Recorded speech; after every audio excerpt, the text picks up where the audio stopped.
যাও। তুমি এখানে থাকো, আমার মায়ের একটুও পছন্দ না। ঠিক আছে সোনা, আমি খুলে নিচ্ছি।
মঙ্গলসূত্রটাকে কি মনে করো তুমি?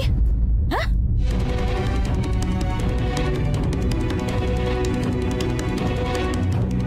এটা শুধুমাত্র গলার হার নয়, আমার মান সম্মান গৌরব এটা।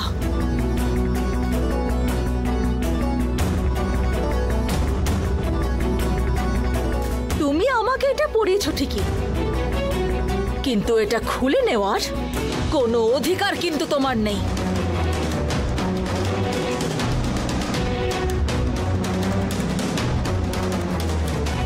এটা আমি এখনো কেন পড়ে আছি জানো? আমার মেয়ে তার বাবার কথা জিজ্ঞেস করলে যাতে ওকে এটা দেখাতে পারে, সেই জন্য।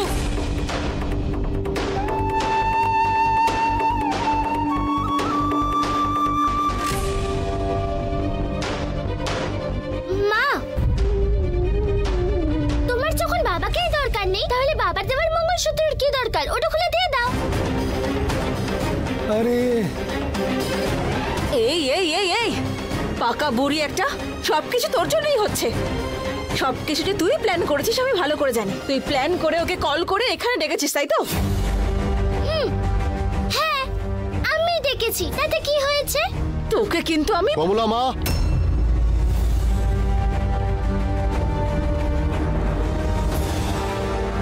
প্লিজ আমার জন্য আমার বাচ্চাকে কেউ যেন না বকে। আমি চলে যাচ্ছি এখান থেকে।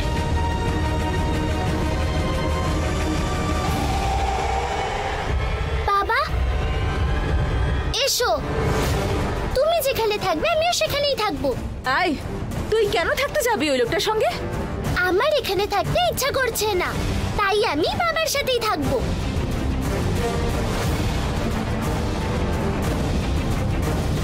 যার যেখানে ইচ্ছে হয় থাকো, ও এখানেই থাকুক। আমি চলে যাচ্ছি বাড়ি থেকে। বাড়ি ছেড়ে চলে যাচ্ছো? আরে দারুণ। না, আমি রুমে যাচ্ছি। উফ, তাহলে ঠিক আছে।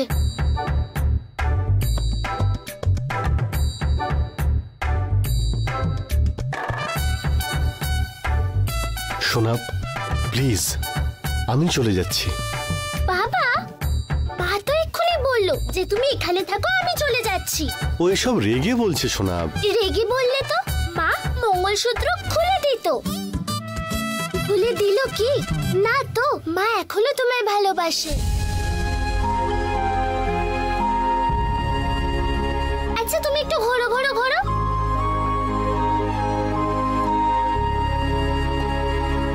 চল আমার ঘোড়া, টিক টিক টিক টিক। মামা, বৌদি দাদাকে বাড়ি থেকে বের করে দিতে চাইছিল।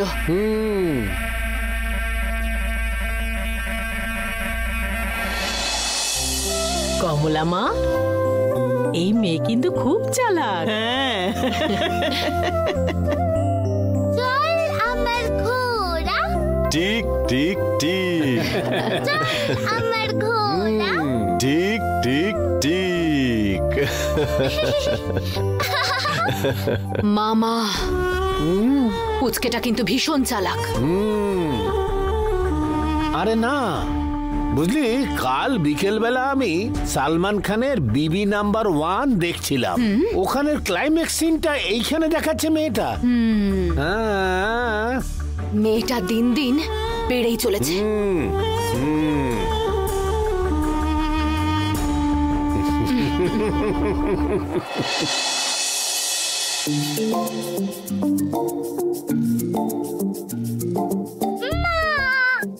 ছাড় আমাকে, আমার সঙ্গে কথা বলবি না। আমি তোমার সাথে কথা না বললে পাশের বাড়ির মায়ের সাথে কথা বলবো নাকি? এত বড় বড় কথা কেন বলিস তুই? একটুখানি চুপ করে থাকতে পারছিস না? এখানে বড়রা একজন আরেকজনের সাথে ভালোবেসে কথা বলে, বাচ্চাদের বেশি কথা বলার দরকার কি?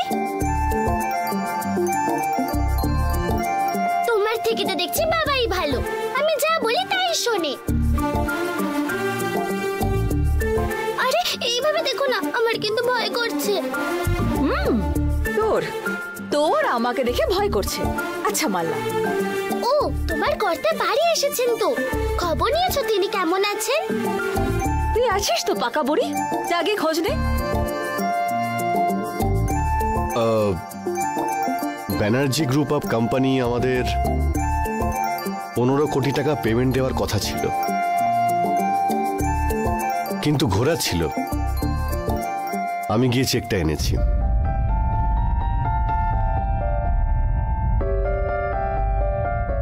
ও, তুমি হয়তো ভাবছো যে ওরা এত টাকার চেক হঠাৎ করে কেন দিল। আমি নিজে গিয়েছিলাম। প্রথমে ওরা দেবে না বলছিল। আমি বললাম ওনারা একটা ডকুমেন্টস হ্যাক করেছি, যদি পেমেন্ট না করেন আমি কিন্তু তাহলে ইনকাম ট্যাক্সে ইনফর্ম করে দেব। তারপরেই চেকটা রেডি করলেন। নাও ধরো এটা। শোনা, ওকে বল গিয়ে ম্যানেজারকে দিতে। তুমি নিজেই বলো। আমি গিয়ে ম্যানেজারকে দিয়ে দিচ্ছি। ওনাকে আমি এটা ঠকিয়ে নিয়ে এসেছি বলে ভেবো না। ভালোভাবে যখন চেয়েছিলাম উনি কিন্তু তখন দিচ্ছিলেন না। ওনাকে আমি বললাম যে আমি কিন্তু কোর্টে কেস করব, আমাদের কিন্তু এই পেমেন্টটা পাওয়ার আশাই ছিল না, সেই জন্য এসব করলাম। ম্যানেজারের কাছে এই চেকটা দিয়ে দিচ্ছি। চল আমার ঘোড়া, টিক টিক টিক টিক। চল আমার ঘোড়া, টিক টিক টিক টিক। চল আমার ঘোড়া।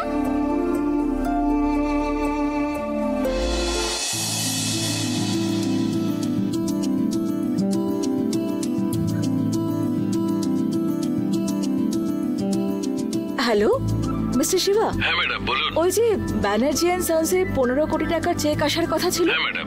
হ্যাঁ, ওটা ক্লিয়ার হয়ে গেছে, চেক পেয়েছি। হ্যাঁ, আচ্ছা, ওই চেকটা অশোকের কাছে আছে। আপনি চেকটা নিয়ে ব্যাংকে দিয়ে দেবেন, তারপরে যাকে যা যা দেওয়ার আছে সব ক্লিয়ার করে দেবেন। ঠিক আছে ম্যাডাম।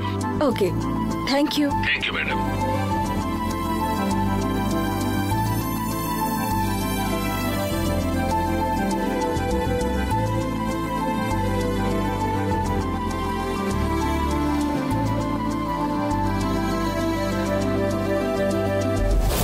ওনাকে আমি এটা ঠকিয়ে নিয়ে এসেছি বলে ভেবো না। ভালোভাবে যখন চেয়েছিলাম উনি কিন্তু তখন দিচ্ছিলেন না। ওনাকে আমি বললাম যে আমি কিন্তু কোর্টে কেস করব, আমাদের কিন্তু এই পেমেন্টটা পাওয়ার আশাই ছিল না, সেই জন্য এসব করলাম।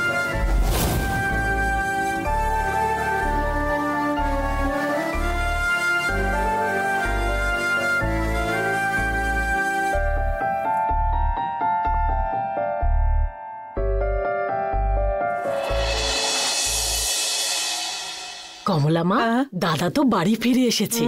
কোনোভাবে দিদি আর দাদাবাবুর মিল করালে হয় না? আমারও তো সেটাই মনে হয় রূপা, কিন্তু কি করব বলতো, এই যে আমাদের দিদি দাদাবাবুকে তো একদম সহ্য করতে পারে না। কমলা দিদা, যে কোনো ভাবে বাবা আর মায়ের মিল করাতেই হবে। কি করব বলো তো আমি? আমিও তো এটাই বুঝতে পারছি না সোনা। বাবা মায়ের সাথে কথা বলার জন্য কিন্তু রেডি, কিন্তু মায়ের রাগী মুখ দেখে বাবা তো কথা বলার কথা ভুলেই যায়। সব সময় তো রেগে থাকে না।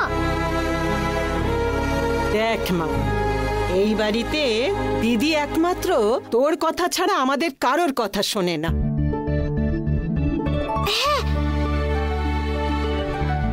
একটা আমরা ছোট নাটক করতে পারি। আমি রাগ করে বসে থাকা নাটক করব। মা এসে তোমাদের যখন জিজ্ঞাসা করবে আমি কেন রাগ করে বসে আছি, তখন বলবে আমি বাইরে ঘুরতে যেতে চাই। বাড়িতে থেকে থেকে আমি একদম বোর হয়ে গেছি। ঠিক আছে মা, বাকি সবকিছু আমি সামলে নেব। ঠিক আছে মা। ওই যে দেখ দিদি আসছে।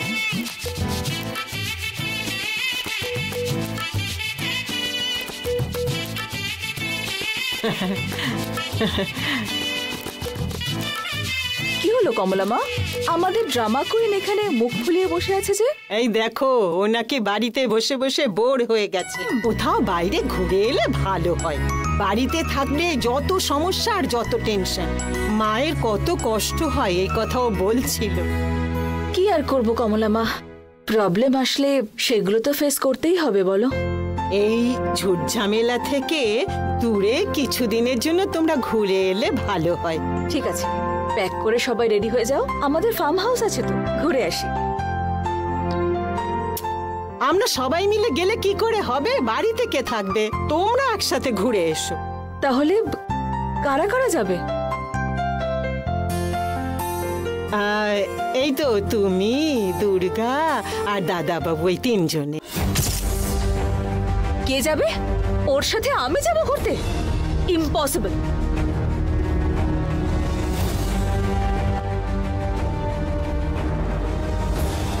দেখো মা, স্বামী স্ত্রীর মধ্যে ঝামেলা থাকে, সেটা ওদের জানতে দিতে নেই। ও জানতে পারলে বেচারা নিজের ওপর থেকে আত্মবিশ্বাস হারিয়ে ফেলবে। তোমরা যদি দূরে দূরে থাকো তাহলে ওর পালিত বাবা মার কথা মনে পড়বে। তবুও তো কিছু বলছে না, চুপচাপ সহ্য করে থাকে। বাচ্চাদের জন্য তো মা আমাদেরকে এইটুকু তো বুঝতে হবে। ঠিক আছে কমলা মা, তুমি ওকে গিয়ে বলো রেডি হতে। আমি এইবার যাচ্ছি, কিন্তু শুধুমাত্র আমার মেয়ের জন্য। ঠিক আছে দিদি।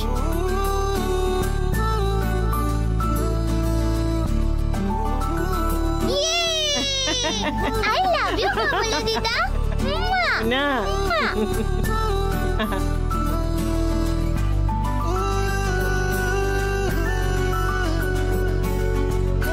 কি মজা! উরে!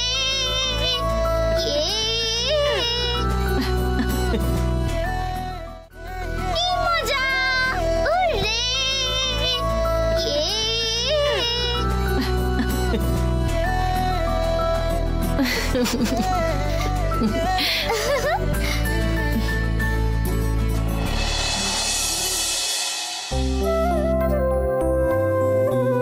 নমস্কার ম্যাডাম। নমস্কার মিস্টার শিবা, এই নিন, এতে 15 লাখ টাকা আছে। ম্যাডাম, আমার মেয়ের বিয়ের সময় আপনার দাদা হেল্প করেছিলেন, এখন আমার বাড়ি বানাবার জন্য আপনি সাহায্য করছেন। অনেক ধন্যবাদ ম্যাডাম। এসবের জন্য ধন্যবাদ কিসের? এই সবই তো আপনার অর্জিত টাকা, শুধু ছিল আমাদের কাছে। যদি আপনারই কোনো কাজে না আসে তাহলে কি লাভ বলুন? এই জন্যই ম্যাডাম আমাদের এমপ্লয়িরা আমাদের কোম্পানি ছেড়ে যায় না। বাই দ্য ওয়ে, আপনার হাউস ওয়ার্মিং সেরিমনিতে ডাকতে ভুলবেন না। আরে নিশ্চয়ই ম্যাডাম, আপনাকে অবশ্যই ডাকবো। আর একটা বিষয়, আসলে আমি আমার ফার্ম হাউসে যাচ্ছি, 1 সপ্তাহ আমি থাকবো না, আপনি কোম্পানিটা দেখবেন। শিওর ম্যাডাম, আমি দেখে নেব। Thank you.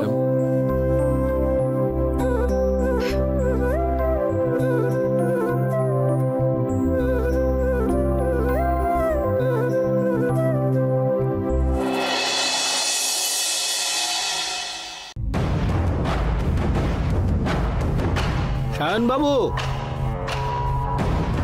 সায়ন বাবু। কি হয়েছে প্রতাপ বাবু? সায়ন বাবুর সঙ্গে দেখা করব। হ্যাঁ, আমি ওনাকে ডেকে দিচ্ছি। হ্যাঁ।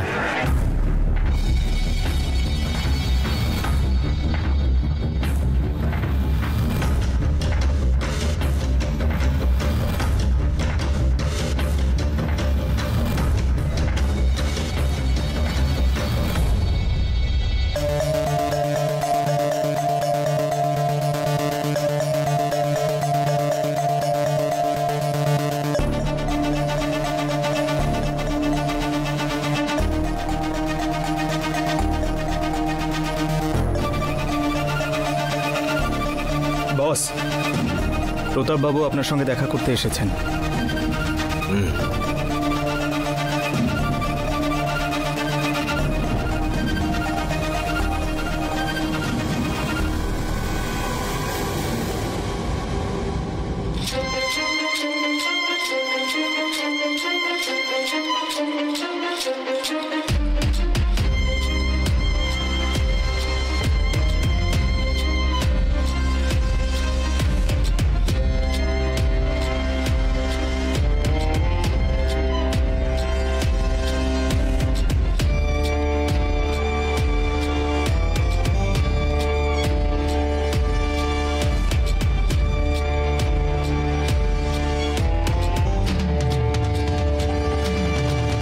কেন যে খুব টেনশনে আছে বলে মনে হচ্ছে।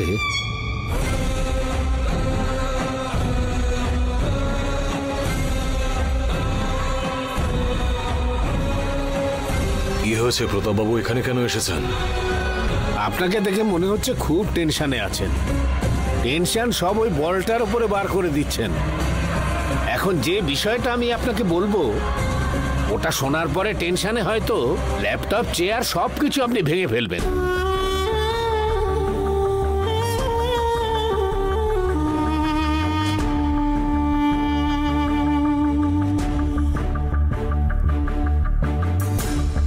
এমন কোন টেনশন বিব্রত করছে আপনাকে? আপনি তো শিবানীর বাড়িটাকে একেবারে শ্মশান বানিয়ে দিতে চাইছেন, আর ওখানে বাড়িটা একেবারে মন্দির হয়ে গেছে। মানে বাড়িতে খুশির হাওয়া বইছে। ওদের হাসি রাস্তার লোকও শুনতে পাচ্ছে। ওদের মুখে যেন একেবারে খুশির ঝড় বয়ে যাচ্ছে।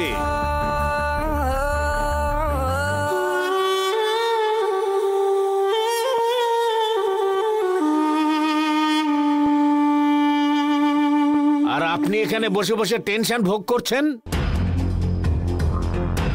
আর ওই বাড়িটাতে একেবারে আনন্দ সাগরের উত্তাল ঢেউ উঠছে।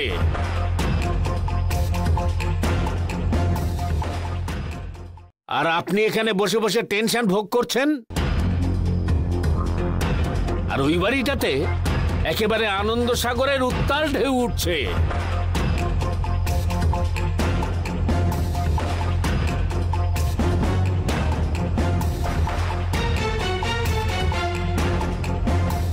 আমার মাথা যদি একবার গরম হয় না, তাহলে আমি 100 জন ছেলেদেরকে পাঠিয়ে ওদের বাড়ি ভাঙচুর করে ওদের সবাইকে সম্পূর্ণ শেষ করে ফেলবো।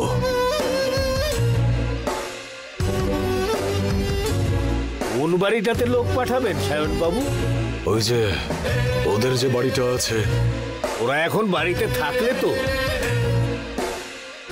তার মানে কি বলছেন এসব?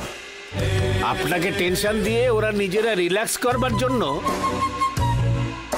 অশোক, উমা আর শিবানী ওরা তিনজন ঘুরতে গেছে।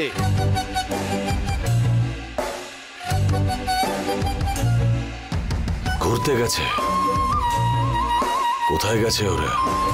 1 সপ্তাহ রিল্যাক্স করবার জন্য ফার্ম হাউসে চলে গেছে।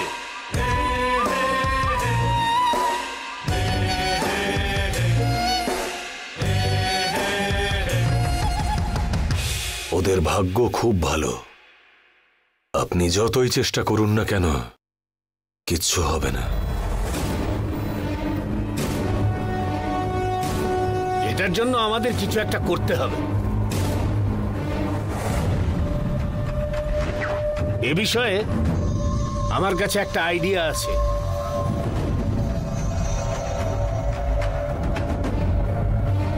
আমরা মানুষ, আমার লোক বা আপনার লোকেরা গিয়ে খুন করলে কেস হবে, অ্যারেস্ট হবে, জেল হবে, কোর্টে ঘোরাঘুরি করতে হবে। এই জন্য অন্য কোনো শক্তি দিয়ে ওদেরকে খুন করাতে হবে। তার মানে ঠিক বুঝতে পারলাম না। দৈব শক্তির জোরেই ওরা বেঁচে আছে। আমরা ওদেরকে অশুভ শক্তি দিয়ে মারব।